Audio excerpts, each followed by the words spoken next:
Salut à tous, on se retrouve aujourd'hui pour une nouvelle vidéo dans laquelle je vais vous parler un petit peu d'une alimentation et pas n'importe quelle alimentation puisqu'il s'agit de la RM850i de chez Corsair, globalement leur alimentation la plus haut de gamme, certifiée 80+ Gold. Elle est disponible depuis à peine une semaine en France et on va s'y intéresser un petit peu en vidéo.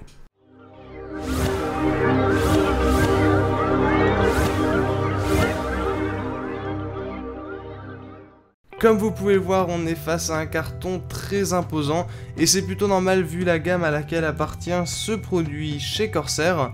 On retrouve sur l'emballage plusieurs informations utiles sur lesquelles je vais m'attarder un petit peu, à commencer par cette certification 80+ Gold qui permet des rendements supérieurs à 90%, ce qui va vous faire économiser quelques euros sur votre facture d'électricité. On a aussi une garantie de 7 ans, ce qui est impressionnant. On est vraiment face à un produit haut de gamme de chez Corsair et la gamme RM est faite pour durer.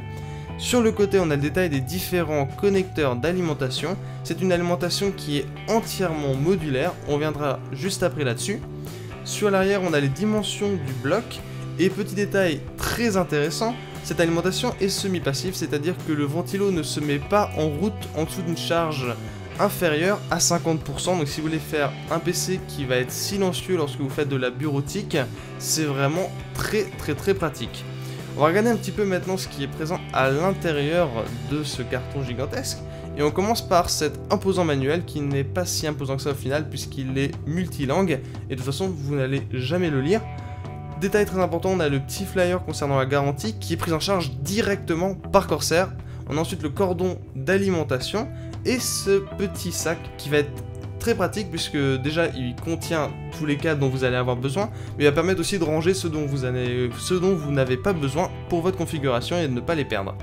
Donc on a tous des connecteurs qui sont entièrement, on a une alimentation qui est entièrement modulaire, on peut retirer tous les connecteurs et du coup on peut les remplacer par exemple par des kits de cable mod entièrement gainés ou alors gainer son alimentation soi-même. Si vous disposez d'un boîtier Corsair Link, vous allez pouvoir utiliser ce câble pour relier votre alimentation à celui-ci. Sinon, vous pouvez utiliser celui-là qui va vous permettre de brancher votre alimentation à un connecteur interne USB sur votre carte mère pour quand même bénéficier de fonctionnalités assez sympas qu'on verra après. Chose intéressante, on retrouve ce petit autocollant Powered by Corsair, ça faisait longtemps que je ne l'avais pas vu, et aussi quelques raisins et 4 vis de serrage. On va passer maintenant au bloc d'alimentation en lui-même. Donc c'est un bloc très imposant comme je le disais tout à l'heure parce qu'il fait quand même 18 cm de long. Il faudra faire attention à ce que votre boîtier soit compatible. Il a un design très sobre, noir et blanc.